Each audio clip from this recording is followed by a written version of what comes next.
እንግዲህ የሩታ እርግዝና ጉዳይ ምን ላይ ደረሰ? እውነት ሩታ እርጉዝ ነበረች ወይንስ አብርሃምን ወደ ቤቷ ለመመለስ የተጠቀመችበት ዘዴ ነው?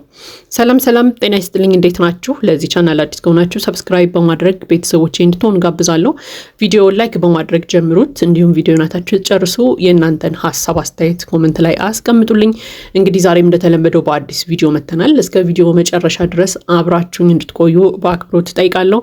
እንግዲህ ከሆኑ ጊዜያቶች በፊት ማለትም ከሳምንታት ወይ ከአንድ ወር ምናምን በፊት ሩታ እንግዲህ ሁለተኛ ልጇን እርጉዝ እንደሆነች ይፋ አድርጋ ነበረ።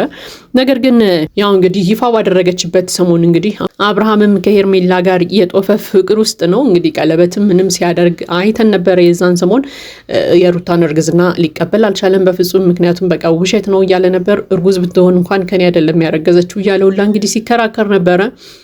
በአብርሃም ቤተሰቦች በኩልም ታስታውሱ ከሆነ እነ ቡዜ እነ ዴቭ ምናምን በቃ የሐኪም ማስረጃውን እንድታመጪ የሐኪም ማስረጃ ማየት አለብን እያሏት ሲጠይቋት ነበረ። እንግዲህ ሩታም መጨረሻ ላይ የሐኪም ማስረጃ ይዛ ሂዳለች ማለት ነው። እንግዲህ ታስታውሱ ከሆነ እነ ሜሪ ሁላ እንግዲህ ሜሪና ዳኒ ያንን የሐኪም ቤት ወረቀት ይዘው እንግዲህ ሄርሜላ ቤት ድረስ ሄደው እንግዲህ ለሄርሜላ ሲያሳዩአትም አይተን ነበረ። እንግዲህ ሄርሜላም እንደመለሰችላቸው ከሆነ ልጁ በፍጹም የአብርሃም አይደለም፣ እርጉዝ አይደለችም። ሩታ እርጉዝ ብትሆን ራሱ የአብርሃም ልጅ ሊሆን አይችልም፣ ከሌላ ሰው ነው ያረገዘችው እያለች ሁላ እንግዲህ ስታወራ ሰምተን ነበር ማለት ነው። እንግዲህ የአንድ ሰሞን ከፍተኛ ውዝግብ ሆኖ ነበረ። እኛ ደግሞ አንድ ጥያቄ ይጠይቅን ነበረ። ደስታስ ምን አለ? ስለ ሩታ የሁለተኛ ልጅ እርግዝና ምን አለ እያለን ሁላ ነበረ። ምክንያቱም ደስታ ምንም አይነት አስተያየት አልሰጠም። በቃ ስለ ሩታ ልጅ እርግዝና ምንም አይነት ወሬ ሲያወራ አልሰማነውም። ነገር ግን ይሄ ሁሉ የእርግዝና ወሬ፣ ያ ሁሉ ውዝግብ፣ የሐኪም ማስረጃ አምጪ፣ የሐኪም ማስረጃ ካላመጣሽ አናምንም፣ ከዛ የሐኪም ማስረጃ ስታመጣ ደግሞ ይሄ ፌክ ሊሆን ይችላል እያለ ሁላም እንግዲህ አብርሃምም ሲከራከር ሰምተን ነበረ። ስለዚህ ይሄ ሁሉ ምስቅልቅል የሁሉ ድብልቅልቅ ካለ በኋላ አሁን ላይ ደግሞ የሩታ እርግዝና ተረስቷል፣ ጸጥ ተብሏል ማለት ነው። እና ምንድን ነው ነገሩ?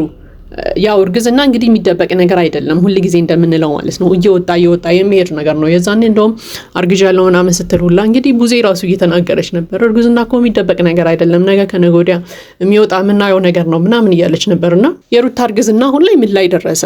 ሩታ እውነት እርጉዝ ነች? እርጉዝ ከሆነች ያው እሷ ላይ ምንም አይነት ለውጥ እያየን ስላልሆነ ነው ይህን ጥያቄ የጠየኩት ዛሬ። ምክንያቱም እርጉዝ ብትሆን አትሊስት በቃ በአንድ ወር ራሱ የተወሰነ ለውጥ ልናይ እንችላለን ብዬ አምናለሁ። አብርሃም ጋር ኦልሞስት ካደሩ አብረው ትንሽ ረዘም ያለ ጊዜ የሆነ ይመስለኛል፣ 1-3 ወር ምናምን ይመስለኛል። እንግዲህ የዛኔ በመጠጥ ምናምን አብረው ካደረች በኋላ ማለት ነው። እና ከዛ ጊዜ ጀምረን ራሱ ስንቆጥረው በቃ ቢያንስ የ3 ወር እርግዝና ምናምን ይሆናል። እንደዛ ደግሞ ያስታውቃል በደንብ ምናምን ብዬ አምናለሁ። ብቻ አላውቅም። ለማንኛውም ግን የሩታ እርግዝና ጉዳይ ምን ላይ ደረሰ? አሁን ላይ እየተወራ ስላልሆነ የሁላችንም ጥያቄ ነው ብዬ አምናለሁ። ምክንያቱም በቃ ሩታ እርጉዝ ነኝ ብላ ነበረ። ለእርግዝናዋ ደግሞ የሐኪም ቤት ማስረጃ ሁላ እንግዲህ ይዛ እንደመጣች ሁላችንም እናውቃለን። ስለዚህ ሩታ አርግዣለሁ ያለችው የምር እርጉዝ ሆና ነው ወይንስ አብርሃምን ወደ ቤቷ ለመመለስ የተጠቀመችበት ዘዴ ነው የሚለው እንግዲህ የሁላችንም ጥያቄ ነው። የዛን ሰሞንም ራሱ ስናወራ እንደነበረው በውሸት ሩታ እርጉዝ ነኝ ብላ አብርሃምን ለመመለስ ከሆነ እንግዲህ በጣም ነው የሚያሳዝነው። ምክንያቱም ይሄ በጊዜ ሂደት የሚታወቅ ነገር ነው እያለን እንግዲህ ሁላችንም ስንጠይቅ ነበረ። ለማንኛውም ግን አሁን ላይ የሩታ እርግዝና ምን ላይ ደረሰ? ይህንን ጥያቄ ደግሞ እንድንጠይቅ ያደረገን ነገር ምንድን ነው? እንግዲህ በውስጥ የደረሱን አንዳንድ መረጃዎችም አሉ።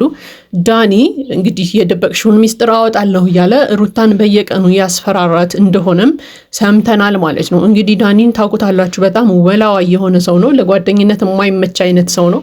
ስለዚህ ሩታ የደበቀችው ትልቅ ነገር አለ፣ የዋሸችው ውሸት አለ፣ ያንን ነገር አጋልጣለሁ እያለ ነው ማለት ነው። እኛ ደግሞ እንግዲህ የዳኒን ሀሳብ ቀድመን እንረዳ ካልን ምናልባት እስከዛሬ ድረስ ባየናቸው መንገዶች ሁሉ ሩታ የዋሸችው ነገር ወይ ደግሞ የደበቀችው ነገር ሊሆን የሚችለው እርግዝና የሚባለውን ነገር ነው ብዬ አምናለሁ። ምክንያቱም ከዛ ውጭ እንግዲህ ከበድ ያለ የዋሸችው የደበቀችው ነገር አለ ብዬ ስለማላምን ማለት ነው። ምክንያቱም በቃ ከእርግዝና ውጭ ትልቅ የደበቀችው ነገር የለም። አብዛኞቹ ነገሮች ያው ይፋ ወጥተው እንግዲህ ሁሉም ነገር እናውቀዋለን ብዬ አምናለሁ። ያላወቅነውና ትንሽ የተደበቀ ነገር ብዬ የማምነው የሩታ የእርግዝና ጉዳይ ነው። እውነት ሩታ እርጉዝ ናት ወይንስ ዋሽታ ነው እርጉዝ ነኝ ስትል የነበረው አብርሃምን የሚለው ነገር ትልቅ ጥያቄ ነው ማለት ነው። ያው እንግዲህ ሁላችንም ሩታ እርጉዝ ነኝ ስትል አምነን ተቀብለናታል። ምክንያቱም እርግዝና የሚዋሽበት ጉዳይ ስላልሆነ በጊዜ ሂደት የሚታይ የሚታወቅ ነገር ስለሆነ ሁላችንም ነን አምነን የተቀበልናት። በዛ ላይ ደግሞ የአብርሃምም ሐሳብ አሳምኖናል እኛን። ምክንያቱም አንዴ አስታውሳለሁ የተደረገውን ነገር በሙሉ፣ ስለዚህ እኔና አንቺ ምንም አይነት ነገር አላደረግንም ሲላት እናስታውሳለን። ሌላ ጊዜ ደግሞ መድኃኒት ስታይ ስለነበረ ምንም የማስታውሰው ነገር የለም እያለ እንግዲህ ሲወዛገብ ስለነበር አብርሃም በቃ ሩታ እውነቷን ነው እርጉዝ ልትሆን ትችላለች ብለን እንግዲህ ሁላችንም ተቀብለናል ማለት ነው። ነገር ግን አሁን ላይ ባሉት መረጃዎች መሰረት እንግዲህ ዳኒ የደበቅሽውን የዋሸሽውን ነገር አወጣለሁ እያለ ያስፈራራት እንደሆነ እንግዲህ መረጃ ደርሶናል ማለት ነው። ያው እንግዲህ ሩታ ደብቃለች ብለን የምናምነው የእርግዝናውን ጉዳይ ነው። ነገር ግን ደግሞ አንድ ሰሞን ያንን ሁሉ ብጥብጥ ያንን ሁሉ ረብሻ አስነስቶ ጸጥ መባሉ ራሱ የሚገርም ነገር ነው። ምክንያቱም ትላንትና በሰሩት ቪዲዮ ላይ ታስታውሱ ከሆነ አብርሃም ስለ ልጁ ምናምን ሲያወራ ልዑልን ይዛለት ስትሄድ በቃ የልጅነት ልጄ ነው፣ አንድ ልጅ ነው ያለኝ፣ ይሄ ብቻ ነው የኔ ልጅ ምናምን እያለ ነበርና ሩታ ምንም ነገር አላለችም። በቃ ስለ ሁለተኛ ልጅ ጭራሽ ሀሳቡም የላትም፣ አላነሳችም ጭራሽ። አብርሃም ደጋግሞ ነበረ እኔ በቃ አንድ ልጅ ነው ያለኝ የልጅነት ልጄ ነው፣ ያው እንባው ሲተናነቀው ምናምን አይተነዋል ስለ ልዑል ሲያወራና በቃ ይሄ ብቻ እኮ ነው የኔ ልጅ አንድ ልጅ ብቻ ነው ያለኝ እያለ ሲያወራ ሩታ ሁለተኛ ልጅ አለ እርጉዝ ነኝ ምናምን የሚሉ ሀሳቦችን ጭራሽ አላነሳችም፣ ልታነሳም አልፈለገችም። እና የት ገባ ይሄ እርግዝና የት ገባ ነው ወይስ ውሸት ነው የሚለው ነገር የሁላችንም ጥያቄ ነው። ምክንያቱም አንደኛው ውሸት ሊሆን ይችላል ብለን እንድንጠራጠር ከሚያደርጉን ነገሮች አንዱ ደግሞ የደስታ ዝምታ ነው። ደስታ እንግዲህ ልዑልን አምኖ ተቀብሏል። በቃ ልዑል የሩታ ልጅ እንደሆነ አምኖ ተቀብሎ ነው እወድሻለሁ አፈቅርሻለሁ እያለ የፍቅር ጥያቄ የሚጠይቃት ሽምግልና መላክ የጀመረው ማለት ነው። ነገር ግን ስለ ሁለተኛው የሩታ እርግዝና ምንም ነገር ሲል አልሰማነውም። እንግዲህ ደስታ ያው ሽምግልናውን ከጀመረ በኋላ ይመስለኛል የሩታ የሁለተኛ ልጅ እርግዝና የታወቀውና አትሊስት የሆነ ነገር ማለት አልነበረበትም ደስታ። እንዴ ሊያገባት የተዘጋጃት ሴት ሁለተኛ ልጅ እርጉዝ እንደሆነች ሲያቅ እንዴት ነው ዝም የሚለው?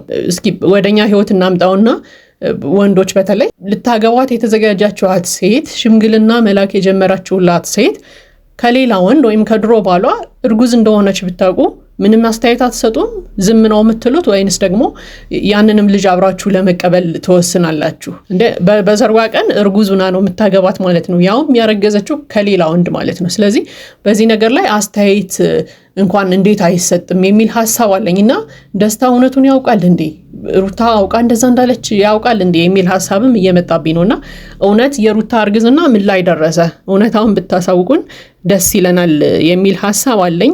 ለማንኛውም ግን ዳኒ እንግዲህ እስከዛሬ ድረስ ሩታን ማስፈራራቱን አላቆመም። እንግዲህ ያው የነሱን ሐሳብ ስላልተቀበለች ወይ ደግሞ የነሱን ሐሳብ አስፈጻሚ አድርገዋት እስከዛሬ ድረስ ስለከረሙ አሁንም ሩታ ላይ ያላቸው ሐሳብ እንደዛ ነው። በቃ ሩታን በዛ መንገድ ነው ሊነዷት የሚፈልጉት ማለት ነው። ለማንኛውም እንግዲህ የነዳኒን መጨረሻ ደግሞ በጊዜ ሂደት የምናይ ነው የሚሆነው።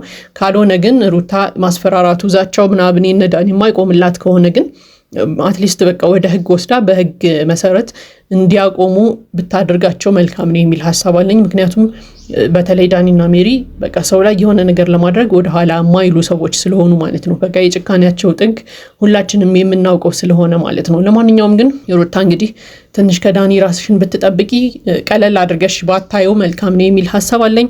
ለማንኛውም እንግዲህ ይሄ የኔ ሐሳብ አስተያየት ነው። የእናንተን ሐሳብ አስተያየት ደግሞ ኮሜንት ላይ አስቀምጡልኝ። ለዚህ ቻናል አዲስ ከሆናችሁ ሰብስክራይብ በማድረግ ቤተሰቦቼ እንድትሆኑ ጋብዛለሁ። መልካም ጊዜ ይሁንላችሁ።